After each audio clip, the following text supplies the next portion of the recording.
साहित्य के शुभचिंतकों को सादर प्रणाम। आप सभी का जीवन दर्शन प्लस चैनल पर हार्दिक स्वागत है। मित्रों, आज फिर मैं एक व्यंग लेकर उपस्थित हुआ हूँ। मैं बताना चाहूँगा कि व्यंग की अपनी भाषा होती है, उसकी एक अलग शैली होती है। इसके लिए शब्दावलियाँ भी भिन्न होती हैं। व्यंग कटाक्ष करते समय ज़रूरी नहीं है कि हंसी का फव्वारा ही छूटे, जैसा कि आमतौर से समझा जाता है। गला फोड़ अट्टहासी किया जाए, यह ज़रूरी नहीं है। अगर कथात्मक व्यंग है तो उसमें आए पात्र और संवाद में व्यंग का पुट होना आवश्यक है, और अगर निबंधात्मक व्यंग लिखा जा रहा हो तो उसे ललित निबंध होने से बचाया जाना चाहिए। केवल इसलिए व्यंग लिखा जाना आवश्यक समझा जाए कि लेखक का नाम व्यंगकारों की सूची में शुमार हो जाए तो यह कदापि सही नहीं है, अनुचित है यह। बहरहाल, मैं व्यंग लिखते समय उसमें आए पात्रों द्वारा प्रयुक्त संवाद, व्यंग का शीर्षक और उसके आरंभ पर विशेष ध्यान देता हूँ। मित्रों, आज मैं जिस व्यंग का वाचन करने जा रहा हूँ उसका शीर्षक है साफ टाइम पास कर रहा हूँ। तो लीजिए, पेश है साफ टाइम पास कर रहा हूँ। इस तूफानी दौर में ठीक ठीक टाइम पास न कर पाने की बीमारी से हर तबके के लोग ग्रस्त हैं।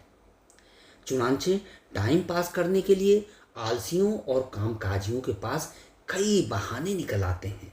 मसलन, घर में बीमार बच्चे को फिजूल में डॉक्टर के पास ले जाने के बजाय मैं खाने जाकर दोस्तों के साथ जाम छलकाना और सड़क पर हुड़दंग मचाना।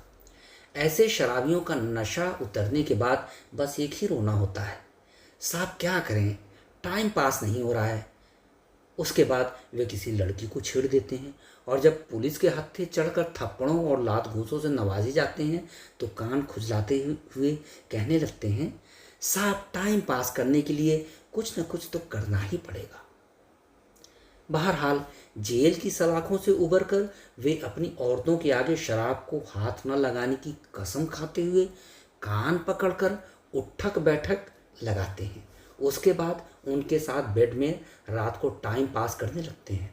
पर इससे देश का बजट बिगड़ने लगता है और जनसंख्या विस्फोट की भयावह स्थिति पैदा हो जाती है। कहते हैं कि दुनिया बेहद व्यस्त होती जा रही है, इतनी कि कोई दूसरा काम धंधा न कर पाने की मजबूरी से बीमार होती जा रही है। लिहाजा अब जमाना कामकाजी औरतों का आ गया है। गृहस्थी और दफ्तर की जिम्मेदारियां एक साथ निभाने वाली मैडमों का दफ्तर के कामकाज में टाइम पास की कोई गुंजाइश नहीं है। वे अपने अफसर के हाथ छूकर उसे कृत्य करते हुए दफ्तर के समय टाइम पास करने की गरज से मार्केटिंग करने निकल जाती हैं अपनी छबीली सहेलियों के साथ। दफ्तर होने से चंद मिनट पहले वे अपने इंतजार में बेहद बेचैन परेशान पुरुष सहकर्मियों के बीच उपस्थित होकर अपनी थकान भरी आवाज़ में बोल पड़ती हैं, ये मार्केटिंग भी क्या भला है, वहाँ मज़े से टाइम पास भी नहीं कर पाई, बस दफ्तर में हफ्तों से पेंडिंग काम की चिंता में ही खोई रही। तब अफसर अपराध बोध से ग्रस्त होकर बेहद मायूस हो जाता है। अजी कोई बात नहीं, कल फिर मार्केटिंग पर चली जाना, मैं आपका पेंडिंग काम श्रीवास्तव को दे दूंगा, जो आपके काम को हंसते हंसते निपटा देगा। बॉयफ्रेंडों गर्लफ्रेंडों वाले इस बेहद व्यस्त दौर में फेसबुक और व्हाट्सएप की दुनिया में भी ठीक ठीक टाइम पास नहीं हो पा रहा है। वाहियात चैटिंग से भी जी उकताता जा रहा है। क्या करें, किसी तरह से टाइम पास हो ही नहीं पा रहा है। क्लासरूम में प्रोफेसर के नीरस लेक्चर सुनने का तो बस एक बहाना भर है। दरअसल सारा ध्यान तो मोबाइल फ़ोन पर टिका हुआ है, फेसबुक या गर्लफ्रेंडों से रोमांस वाली चैटिंग पर। ज़रा किसी बासी गर्लफ्रेंड से चोंच लड़ा लिया जाए। इससे अगर जी नहीं बहला तो 21वीं सदी के स्टूडेंटों के लिए टाइम पास न कर पाने का इतना मलाल होता है कि हर पल सुसाइड करने की इच्छा होने लगती है। इसलिए वे ज़्यादातर क्लासरूम में अपने किसी लंगोटिया दोस्त से हाजिरी लगवाकर पार्कों में किसी भूतपूर्व गर्लफ्रेंड के साथ बोर होते रहती हैं। अगर वहाँ आते जाते किसी प्रोफेसर की नज़र उन पर पड़ जाती है तो वे लुका छिपी से उबरते हुए उस जले भुने प्रोफेसर को अपनी कनपटी खुजलाते हुए सफाई देने लगते हैं। सर, क्लासरूम में सिर दर्द हो रहा था, सो यहाँ टाइम पास के लिए आ गया। तब गर्लफ्रेंड भी शर्माने की आउटडेटेड तहजीब से तौबा करते हुए बड़ी अंग्रेजियत से सिर झटकती हुए बोल पड़ती है, मेरा भी हाल कुछ कुछ ऐसा ही है। आखिर कॉलेज आए हैं तो कॉलेज बंद होने से पहले घर भी तो नहीं जा सकती, इसलिए शाम तक यूं ही टाइम पास करूंगी, उसके बाद ही तो घर जाऊंगी। टाइम पास करने के लिए लोग बाग कहाँ सक्रिय नहीं है। आधुनिक कॉलोनियों में दिन के 11 बजे से ही पेटीकोट गवर्नमेंट सक्रिय हो उठती है।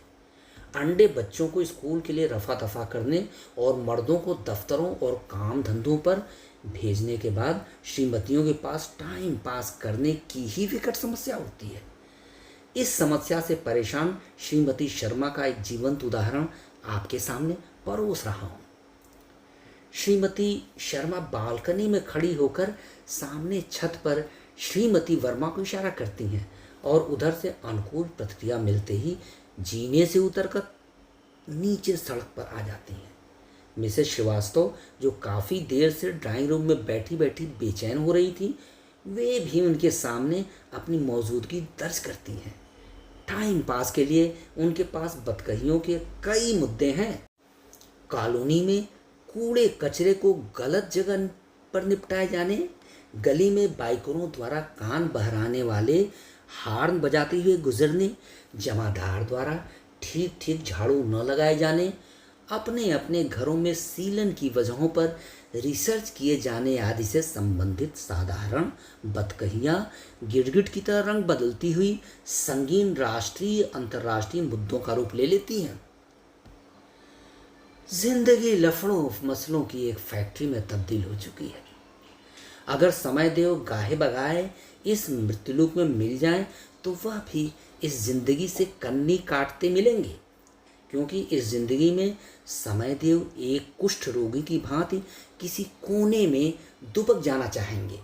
वे बेशक हमारे मुंह से यह सुनना चाहेंगे कि अभी हम किसी निहायत ज़रूरी काम में व्यस्त हैं, तुम्हारे साथ टाइम पास करने की तनिक भी मोहलत हमारे पास नहीं है। हमारे पास इतनी भी फुर्सत नहीं है कि हम तसल्ली से YouTube पर कोई ब्लू वीडियो या पोर्न फिल्म देख सकें, पर अगले ही पल उनका दिल है कि मानता ही नहीं। समय देव की सोहबत से बचकर दफ्तर के किसी निहायत ज़रूरी काम को ताक पर रखकर अस्पताल में किसी मर रहे रिश्तेदार को देखने का झूठा बहाना अफसर से बनाकर हम किसी अय्याश दोस्त के घर फिल्म देखने चले जाते हैं। देर शाम जब घर में दाखिल होते हैं तो ऑफिस वाली थकान ओढ़कर हम सीधे बेडरूम में बेड पर निढाल गिर जाते हैं, यह कहते हुए कि दिन भर मीटिंग विजिट और काम काम काम, जिससे ज़िंदगी ही दूभर हो गई है। 2 घड़ी यार दोस्तों के साथ हंसी ठिठोली करने का भी मौका नहीं मिल पाता। आखिर लोग कैसे कहते हैं कि भाई हमारा तो टाइम ही पास नहीं हो पाता। टाइम पास करने और टाइम पास न हो पाने वाले जुमले पहली बुझाने जैसे लगते हैं। हम जिन्हें ये जुमले फेंकते हुए सुनते हैं उनसे अपनी तुलना करके हमें खुद पर बेहद कोफ्त होता है, क्योंकि हम इस तनहा धरती पर इकलौते ऐसे जीव हैं जिन्हें टाइम पास वाली बला छू तक नहीं गई है। दफ्तर में खूंखार उच्चाधिकारियों के आगे मेमने की तरह मिमियाते रहना हमारी फितरत है। अब भला मैं कैसे कह सकता हूँ कि यह मिमियाने का काम टाइम पास करने जैसा ही है। टाइम पास करने की क्रिया में खौफ के साथ साथ बाज की मक्खनबाजी करने का भाव भी होता है। इस तरह मिमियाना निसंदेह श्लेषालंकार रोग से ग्रस्त है। गृहस्थ जीवन सबसे व्यस्त दफ्तर है, जहां बीवी बच्चों में रोब गालिब करने वाले शेर दिल वायरस के समाप्त होने की कोई मियाद नहीं होती। जब तक हमारी सांस में सांस है, उनके इस वायरस का साइड इफ़ेक्ट हम पर साफ साफ दिखाई देता है।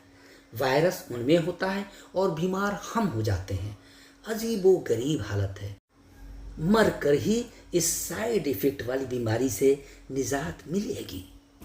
दोस्तों, यह व्यंग सच्चे अर्थों में लिखी हुई एक व्यंग रचना है जिसमें पात्रों, उनके संवाद और भाषा शैली के प्रयोग में पूरा ध्यान रखा गया है।